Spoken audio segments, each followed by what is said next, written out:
इस चेहरे दिखाता हूं जिनकी हार या जीत के बारे में देश का हर वोटर जानना चाहता है। देखिए, ये प्रधानमंत्री मोदी, अमित शाह, जो हरे रंग के आप देख रहे हैं उसके नीचे लिखा हुआ है थम्स अप आ रहा है या जीते, और जो लाल रंग के चेहरे यहां दिख रहे हैं, ये बड़े चेहरे, वो हारे हुए हैं। प्रधानमंत्री मोदी से शुरुआत करते हैं। अमित शाह, राहुल गांधी, राजनाथ सिंह, डिंपल यादव, अखिलेश यादव, स्मृति ईरानी हार गई हैं। अमेठी से इन्होंने राहुल गांधी को हराया था 2019 में, इस बार खुद चुनाव हार गई हैं। शिवराज सिंह जीते हैं बड़े मार्जिन से, जिस तरह से अमित शाह बड़े मार्जिन से जीते हैं। ज्योतिरादित्य सिंधिया जीत गए, हरे रंग का आप निशान देख रहे हैं। पीयूष गोयल, रविशंकर प्रसाद, गिरिराज सिंह, मीसा भारती, शत्रुघ्न सिन्हा, अनुराग ठाकुर, मनोहर लाल खट्टर सब जीत गए हैं। अब निचली आखिरी लाइन में आ जाइए, आप देखेंगे नारायण राणे जीते, लेकिन नवनीत राणा, जो कि अपने बयानों के लिए और मुखर स्वर के लिए हमेशा जानी जाती थी, वो चुनाव हार गई हैं। सुप्रिया सुले आगे चल रही हैं और दिग्विजय सिंह हार गए हैं। दिग्विजय सिंह पुराना चेहरा कांग्रेस का, आप जानते हैं, पूर्व मुख्यमंत्री हैं। मध्य प्रदेश के चिराग पासवान जीत गए हैं। असदुद्दीन ओवैसी, अनुप्रिया पटेल और मनोज तिवारी सभी लोग जीत गए हैं। इस बार चुनाव में हर पार्टी ने खूब प्रयोग किया, खासकर बीजेपी ने। अब पटियाल आपको मोदी के मंत्रियों का चुनावी रिपोर्ट कार्ड दिखाएगा। एक बार 26 मंत्री स्क्रीन पर आएंगे। आप देखिए, ये वो सब चेहरे हैं जिन्हें आप मोदी मंत्रिमंडल में देखते होंगे। राजनाथ सिंह को देख लीजिए, अमित शाह को देख लीजिए, नितिन गडकरी को देख लीजिए, अर्जुन मुंडा पीछे चल रहे हैं, स्मृति ईरानी हार गई हैं। बाकी सब जो मंत्री हैं, इसके आगे पीयूष गोयल, धर्मेंद्र प्रधान, प्रहलाद जोशी, नारायण राणे, सर्बानंद सोनोवाल सब जीत के नीचे हरे रंग दिख रहे हैं। इसलिए मैं आपको बता, किशन रेड्डी जीते, अनुराग ठाकुर जीत गए हैं हमीरपुर से, राव इंद्रजीत सिंह गुड़गांव से जीत गए हैं, जितेंद्र सिंह जीत गए हैं, अर्जुन राम मेघवाल जीत गए हैं और श्रीपद नायक जीत गए हैं। ये वो चेहरे हैं जो मोदी मंत्रिमंडल की शान थे। आंकड़े कहते हैं कि बीजेपी के पास बहुमत नहीं है। पार्टी ने मौके की नजाकत को समझा। फैसले के बाद टॉप टू बॉटम पार्टी की जगह एनडीए का नाम लिया जा रहा है। ऐसी स्थिति में नीतीश कुमार और चंद्रबाबू नायडू बहुत महत्वपूर्ण हो जाते हैं। नीतीश कुमार, जो चुनाव से पहले इंडिया का झंडा उठाए हुए घूम रहे थे, अचानक एनडीए में आ गए। अब वो बिहार में ज्यादा सीट के साथ बिग ब्रदर की भूमिका में दिख रहे हैं। आंध्र प्रदेश में कमबैक करने वाले टीडीपी के चंद्रबाबू नायडू के पास भी किंग मेकर वाले सांसद हैं। कल दिल्ली में एनडीए की बैठक है, दोनों नेता उस बैठक में शामिल होंगे, लेकिन उनकी शर्तें भी होंगी कुछ। अब इन शर्तों पर सबसे बड़ा सियासी घमासान होगा। सूत्रों के हवाले से बड़ी खबर यह आ रही है कि कल ये दोनों नेता 11:30 बजे होने वाली मीटिंग में शामिल होंगे। और यह इस वक्त की बहुत बड़ी खबर है कि जो दो बड़े घटक दल माना जा रहा है कि उनको इंडिया गठबंधन अपनी तरफ लाने के लिए कोशिश कर सकता था, वो दोनों कल एनडीए की बैठक में शामिल होंगे। चुनाव के दौरान पटियाल ने आपको तावड़े की टास्क फोर्स के बारे में बताया था। आप जानते हैं ना कि तावड़े की टास्क फोर्स यानी वो नेता जिन नेताओं को तोड़कर दूसरी पार्टियों से अपने यहां लाया गया, और उनको बारे में यह कहा जाता था कि ये वॉशिंग मशीन में जा रहे हैं। दूसरी पार्टियां इसे मुद्दा बनाती थी, लेकिन बावजूद उसके वो कितने नेता जीते, हम आपको इसकी जानकारी भी विस्तार से देंगे, क्योंकि बहुत महत्वपूर्ण हो जाता है कि तावड़े का काम क्या था।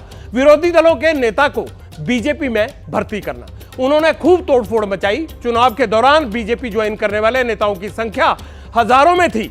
इन सबका दावा था कि ये जहां खड़े हो जाएंगे विजय जुलूस वहीं से निकलेगा, लेकिन ऐसा हुआ नहीं।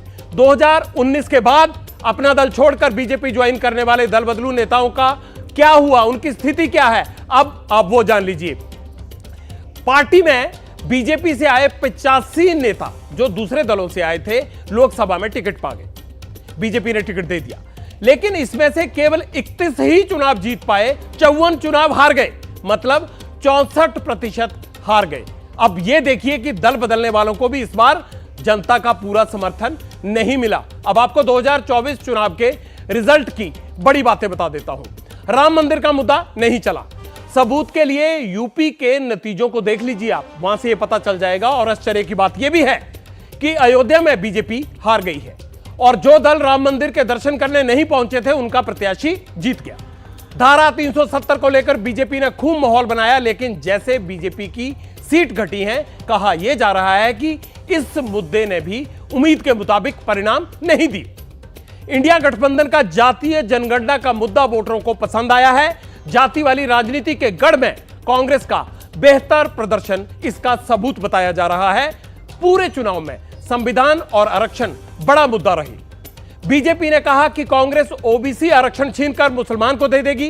कांग्रेस ने यह कहा कि बीजेपी संविधान खत्म कर देगी, लेकिन दिखता यह है कि इस विवाद का फायदा बीजेपी को कम और इंडिया गठबंधन को ज्यादा हुआ है। महिला आरक्षण, लखपति दीदी, ड्रोन दीदी समेत महिला वोटर के लिए कई दावे किए गए, लेकिन नतीजों पर इनका असर कम दिखा है। कहा जा रहा है कि बीजेपी को उम्मीद के मुताबिक इनका फायदा नहीं हुआ। अब आपको चुनाव के उस मुद्दे का अपडेट देंगे जो इंडिया गठबंधन के खिलाफ सबसे पहले उठाया गया था। आपको याद होगा कि प्रधानमंत्री लगातार वंशवाद का आरोप लगा रहे थे। ऐसे में लग रहा था कि वंशवादी राजनीति का अंत हो जाएगा, लेकिन ऐसा हुआ नहीं। दोनों गठबंधन ने वंशवाद के आधार पर टिकट दिए थे। उनका क्या अंजाम हुआ, अब आप वो जान लीजिए। एनडीए ने 128 ऐसे उम्मीदवारों को टिकट दिया जिनके नाते रिश्तेदार पॉलिटिक्स में थे।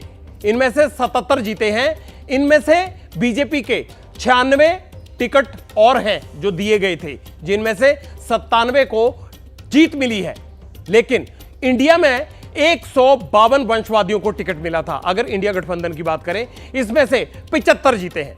कांग्रेस के खाते में 96 वंशवादी थे जो 40 जीत गए। यह पूरा तुलनात्मक अध्ययन है इनका।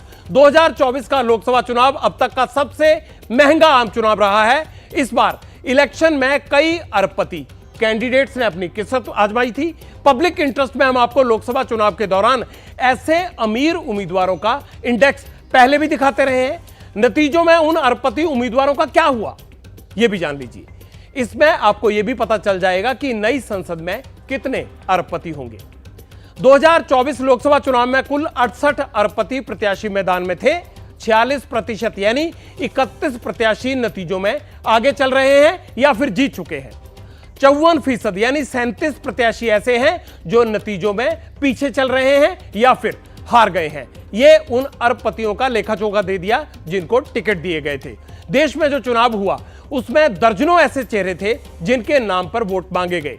वोटर ने वोटिंग की, लेकिन मुख्य मुकाबला मोदी और राहुल गांधी के चेहरे के बीच में था। अब पटियाल आपको ऐसी सीट्स के बारे में जानकारी देगा जिसमें सीधा मुकाबला कांग्रेस और बीजेपी के बीच था। वहां नतीजे कैसे रहे आप ये जान लीजिए। कांग्रेस और बीजेपी में 288 सीट पर सीधी लड़ाई थी, जिसमें से 182 सीट पर बीजेपी और 82 सीटों पर कांग्रेस